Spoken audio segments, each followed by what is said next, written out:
Jadi, Assalamualaikum warahmatullahi wabarakatuh. Di sini kami akan menjelaskan mengenai analisis SWOT, di mana kelompok kami beranggotakan ada Rival Ardiansyah dengan NIM 1100, yang kedua Yusran Wisnu dengan NIM 1101, dan yang terakhir Naomi Augusta dengan NIM 1114. Ini akan menjelaskan mengenai apa itu analisis SWOT.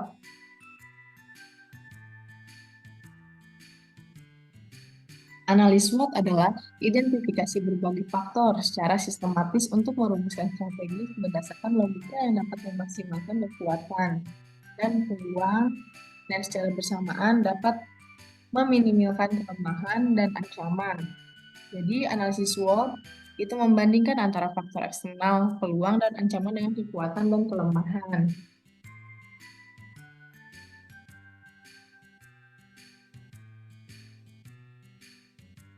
Lalu, kita masuk ke analisis SWOT mencangkup 3 langkah utama.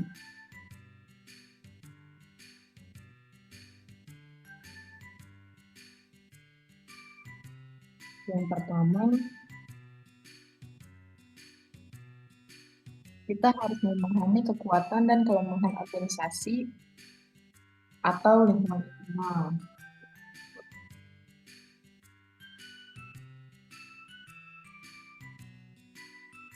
Yang kedua,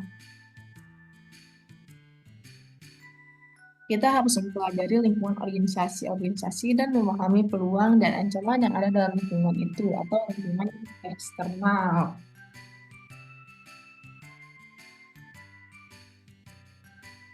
Yang ketiga, menganalisis kekuatan mana yang dapat digunakan untuk mengambil keuntungan dari peluang yang khusus dan kelemahan mana yang dapat membuat rawan pada saat menghadapi ancaman tertentu sehingga dapat merencanakan bisnis tersebut. Lalu ada saran untuk melakukan analisis SWOT.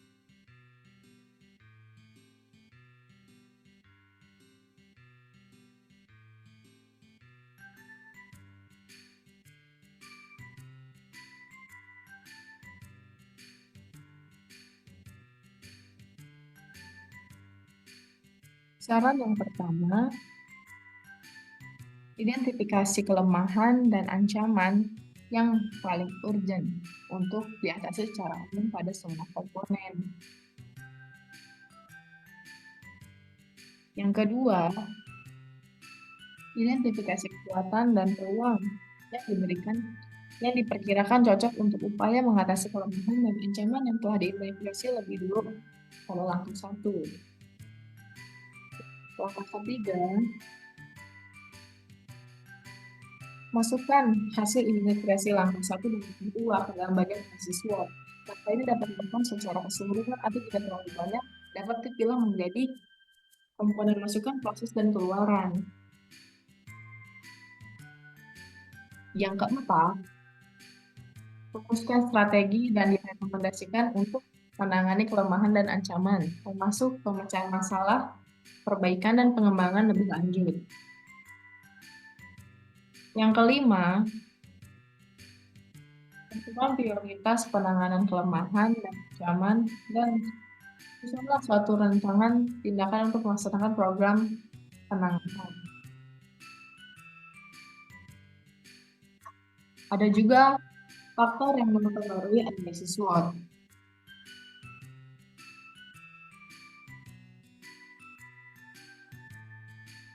Yang pertama, kekuatan dan kelemahan dipengaruhi oleh faktor internal. Lingkungan internal pada organisasi. Yang kedua, ada peluang ancaman.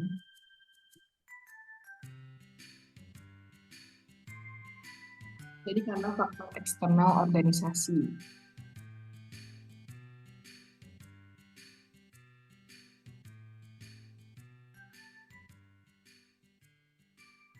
Fokus analisis SWOT.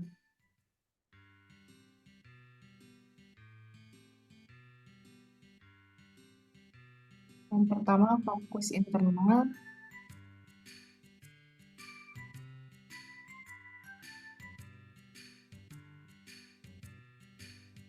Fokus internal ini mencakup strength, yang dalamnya ada apa saja keuntungan yang unik yang Anda miliki, yang berbeda dengan orang lain, terus dan hal apa Anda lebih unggul dari orang lain, sumber daya apa saja yang Anda akses, dan lain-lainnya. Yang kedua ada weakness. Aspek apa dalam diri Anda yang perlu diperbaiki? Yang kedua, hal apa yang sebaiknya Anda hindari? Kelemahan apa yang cenderung dilihat oleh orang-orang?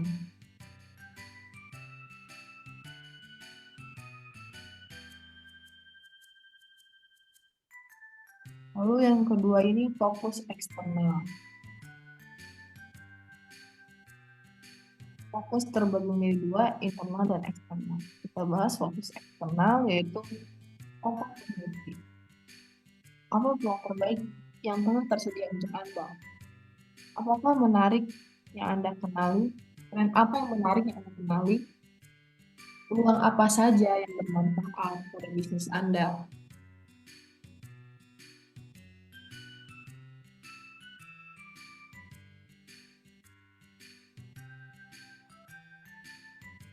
Dan terakhir, threat. Apa hambatan utama yang Anda hadapi? Apa yang dilakukan oleh orang-orang di sekitar Anda? Apakah kerjaan Anda mengalami perubahan? Apakah perkembangan teknologi mengancam posisi Anda? Dan kita bertahan dari bencana.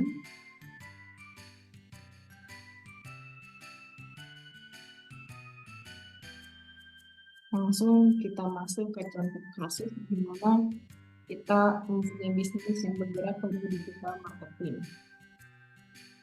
Di sini kami melakukan analisis pada bisnis di digital marketing. Analisis SWOT ini kita peroleh pada bagian strength itu kita memiliki tim ahli digital marketing yang berpengalaman dan terampil dalam berbagai teknik pemasaran online. Kemampuan untuk menyediakan layanan yang disesuaikan dengan kebutuhan klien dan menjadikan solusi yang inovatif. Koneksi yang kuat dengan influencer dan pelaku bisnis terkait dalam industri digital marketing. Kemampuan untuk menghasilkan konten yang menarik, penggunaan teknologi dan analisis data untuk mengukur kinerja kampanye dengan akurat. Ini yang kami miliki pada bisnis digital marketing kami. Dan yang kedua ada weakness. Rendahnya visibilitas mereka atau reputasi pasar yang padat persaingan, ketergantungan pada platform atau teknologi tertentu yang dapat menjadi kendala jika terjadi perubahan pasar, kurangnya pengalaman dalam memanfaatkan platform media sosial atau teknik pemasaran digital tertentu, keterbatasan dalam analisis data atau interpretasi untuk mengoptimalkan strategis pemasaran. Lalu yang ketiga ada opportunity. Pertumbuhan pasar digital yang terus meningkat dengan adopsi teknologi yang lebih luas, peluang untuk menjangkau audiens global melalui pemasaran online, perubahan terkonsumennya yang dapat dimanfaatkan untuk menciptakan kampanye yang lebih efektif. Kemungkinan ekspansi ke segmen pasar baru atau perindustrian yang berkembang, ketersediaan teknologi baru atau platform pemasaran yang dapat meningkatkan efektivitas strategi digital.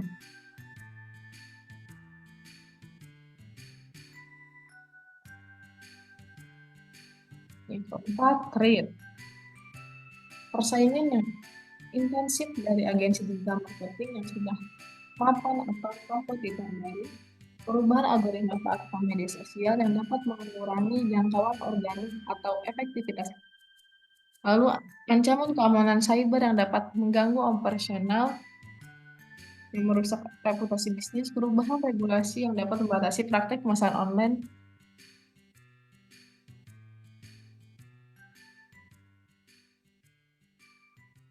Baik, mungkin cukup sekian yang dapat kami presentasikan.